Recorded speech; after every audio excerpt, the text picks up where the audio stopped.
Hi, welcome to another video on MCP.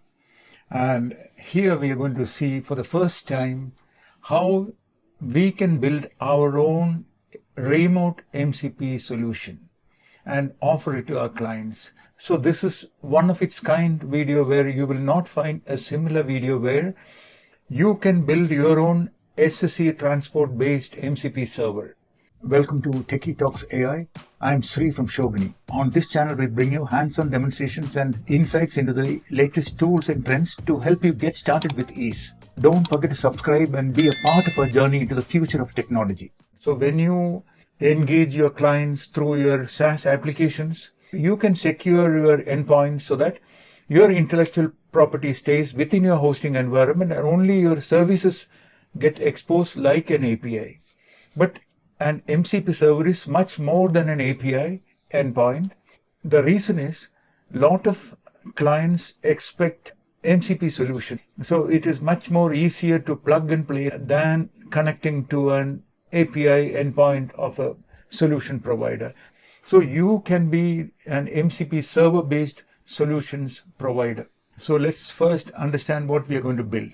So here is the agentic framework. We have our client coming in with the query, and normally the query goes to the LLM directly from the user, like our initial ChatGPT. So you give your prompt and LLM responds back to you.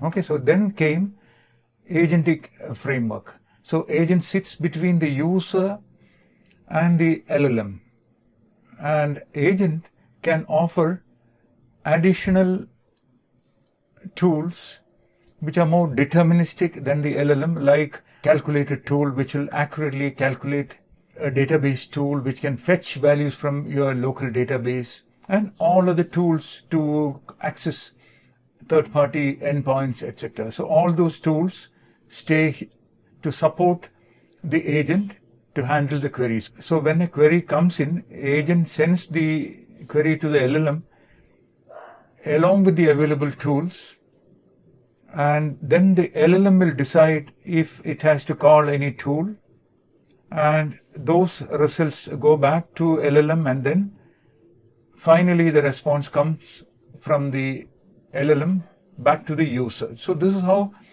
normal agentic mechanism works. Now came MCP. What MCP has done is it has standardized the tool communication from the agent to the MCP based solution or MCP based or model context protocol. So it standardized this area of communication. So when it comes to normal tools, they stay here and they connect directly to the agent.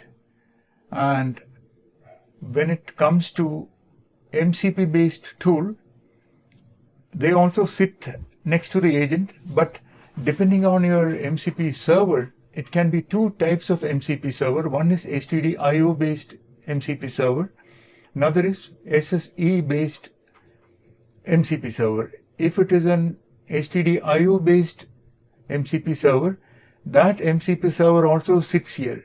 Okay, so here I have drawn an MCP STD-IO client where the server also sits next to the client or within the client, so that agent and this MCP client and also the MCP STD-IO server, they all sit in the same machine.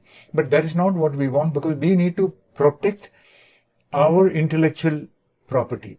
We don't want to fully expose our solution. We only want to expose our service. Clear? So that is where a remote SSE solution comes in handy. So that is where a remote MCP solution is important. So you expose the endpoint through an SSE transport so that the MCP SSE client can communicate with your MCP service. Okay, so that is what we are going to see in this. You will not find a similar video anywhere yet, because there are several MCP videos which are all demonstrating the readily available STDIO based MCP server and client and using Cloud Desktop, etc. We have also made such videos, but end of the day, as an automation agency, we need to provide our MCP based servers to our clients. So that is what this video is going to start. So there will be multiple videos on similar solution, and each of those videos will add more and more functionalities. So stay tuned to our channel, Techie Talks AI.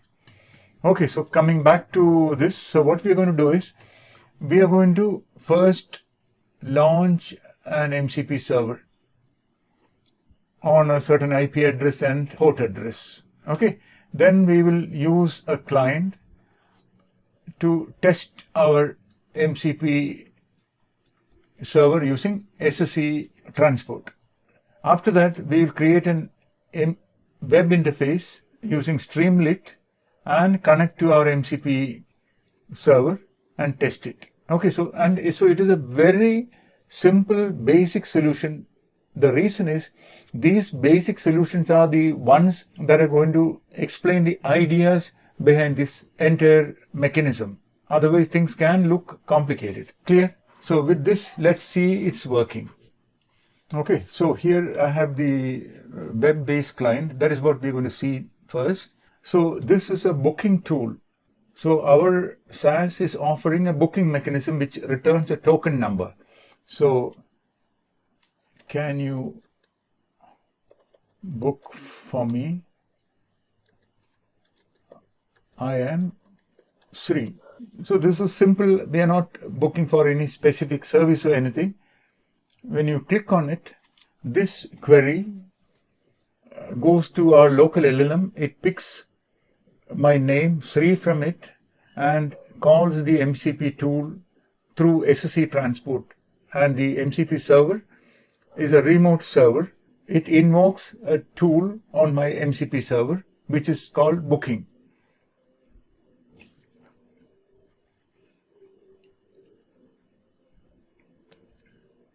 Okay, so remote MCP server response, your booking has been confirmed, your reference number is so and so. So far is clear? So this is working. Now here we have the result. Booking has been confirmed. And here we have the LLM usage. So this is our local LLM or our client's application. That is where the agent resides. Okay, so coming back to our diagram. So what happened here is when we queried the agent communicated the LLM and LLM detected that this involves a booking and there is a tool for booking already available with this agent. So the LLM replied back to the agent saying that use the booking tool and this is the name. So what agent did then was to call the MCP system. So this MCP client already has the MCP server connection established. So this will decide which MCP server has the booking tool, and if this is the booking system, the call comes here. This tool will make the booking reference number and it will go back through the MCP server through the SSE channel back to the agent. So that is what. So normally, if this booking system was sitting here, it will come here and make the booking and return the reference number. But then our solution will be given to the client. So if we want only our service to go to the client, we offer a remote SSE based MCP server. Clear? If it was a local MCP server-based solution using STDIO, the booking tool would have been with the client. So here we can protect our intellectual property. There are different types of MCP solutions that you can offer. Maybe you can provide local RAG knowledge, and you can also offer local, your expert prompt-based solution, so that your prompt is not revealed to the end user, but end user can utilize your MCP server-based solution. Clear? So we'll see how we run it. The code that I'm showing here is accessible to you. The link is in the description. When you clone the repo, you will get the Techie Talks AI folder, and there you have an MCP folder within which you will find Pydantic AI. Come to Demo 1 MCP SSE booking. I am currently in that folder. There are a few files there. And we also have the docker compose.yaml that has the services required for starting. So all we need to do is to docker compose up. What it will do is it will start the SSE server and SSE client and also a web interface. Compose run SSE client is just to demonstrate that how we can easily contact this MCP server using a command line Python script. So here I'm running this SSE client, and see here it lists the available tools and then it gives a booking reference number. So first let's see the MCP client code. So this is the SSE client. It's a tiny script. We are using Pydantic library, and here we are connecting our remote SSE server. There is a reason why we are starting by showing you the client, because that is the simplest code where you know for sure that you are connecting to a remote MCP solution. So here we are calling the Pydantic AI's MCP server HTTP, which is what allows us to connect with the SSE transport. Here we are defining the server. So MCP HTTP server. So here this establishes the server object, and this is the endpoint, our SaaS endpoint. You can secure this with an API key when we give it to your clients. Clear? So in subsequent videos we will see those things, but initial video I just want to show you the hello world example of how to build your SaaS application using MCP. Okay, so then we are defining the Pydantic agent. So this will have the agent, and then the server is passed as an MCP server for Pydantic AI. Clear? Okay, we are just printing to show that it is calling the client. Here is the main function that this is calling.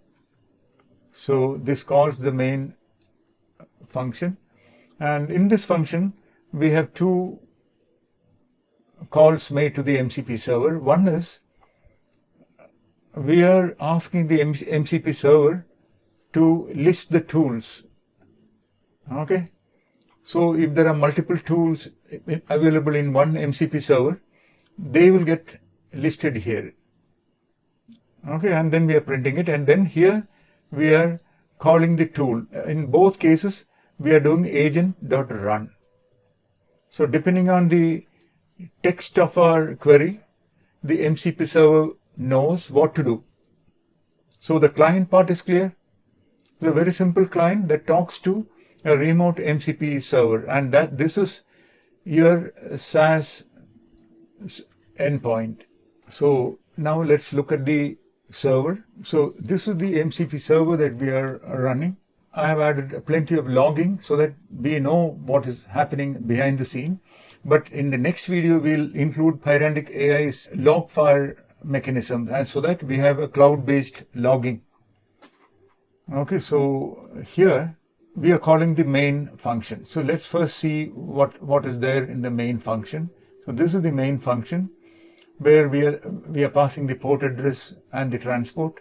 And in this case, we are only using SSE. So we are not using this transport variable. So we are starting the app object, which is the SSE server. Okay, this is the name of the server. So here we have a decorator call tool. And when there is a tool call needed by this server, this handle tool call method is called. So here we are checking if the tool required is booking, because this is passed by the agent when it invokes the MCP server. Okay, so if it matches, it calls this function underscore make booking implementation. So that function is there within here. So that is where our proprietary intellectual property is maintained. Okay, so it calls that function. We will see that function soon. So that is how a tool call is implemented. And then we have another decorator, that is list tools. So if list tool call reaches the MCP server, this function is what is going to get called. That just returns a JSON containing the tools. Here we only have one booking tool. If there are more tools, you just replicate this section. Clear? And then this is where the MCP server starts listening to the endpoints. Okay, so like in our previous video, we saw the SSE data flow. One is /SSE and other is /messages. So if you don't know this, please remember to watch that video. That is again very unique video explaining these two endpoints. So first, the client calls the SSE endpoint, which gives a session ID and the URL to be used for further communication. So this is the server-sent events streaming connection, which stays open between the client and the MCP server. And this is where we send our post requests, like calling a tool or listing the available tools, etc. Okay, so these are the two endpoints available on our MCP server. Let's now look at the booking tool. So this is a very simple tool. It just returns a randomly constructed reference number. Okay, so this is the booking implementation. So it just creates a random string and returns a reference number. Clear? So server part is clear. Server has two endpoints, /SSE, which establishes the streaming connection, and it returns the MCP protocol based endpoint for further communication. And /messages gets called. This tool dispatcher will take over and decide what to do. So that is the MCP server. And now we have also a web application. Okay, so here, this is a Streamlit application. Only a few lines are important. It is essentially identical to the command line MCP client. Only thing is we are making it more interesting for us to test the MCP SaaS application. So here again, we are defining the MCP server and defining the agent. When we enter our query into the text box and clicks the submit button, it enters here, starts the agent, and this is where it assigns a tool to the agent using this decorator from Pydantic. And this is what is connecting the MCP client to the remote MCP server using SSE. So here we have the server. This is the server SSE endpoint. So this server is passed to the agent. Okay, and here our prompt gets passed to the agent. Then the entire communication happens through the MCP SSE client. Query goes to the MCP SSE server. So now let's look at the Docker compose.yaml that runs these services, that is MCP server and also our web application and the test MCP client. So this is the main server where we are running the SSE server. Okay, so this part, start the SSE server. So this is the SSE server script, transport SSE, and we are providing the port. And we are also opening the port. Okay, so this port we can even call using this endpoint, SSE endpoint, we can call using curl also. We saw it in the previous video. Let's see that. So remember, port is 888. So curl localhost/888 SSC. Okay, so when you do that, SSC communication gets established and we have a session opened. Further examples on how to communicate manually from command line to an SSC server, we have already discussed in our previous video where we are showing you the data flow. And this ping mechanism also is something that Anthropic's MCP does it to ensure that the connection stays live. And all the responses from the MCP server also comes back through this SSC channel. Clear? So coming back to the Docker Compose, so that is the SSC server. And then we have the command line SSC client, which just executes this. This we also manually executed. Okay. Then we have the Streamlit application, and we have a separate Docker file for the Streamlit application. So this is our basic first video on building your own SaaS solution. When it comes to your SaaS solution, remember, we only need this part. Rest of the application stays with the client. So that is it for this video. If you have any doubt or if you need any further clarification, please come via the comment section, and thank you for your time. See you again in another video. And please remember to like, share and subscribe. It is very, very important for us to survive. Bye-bye.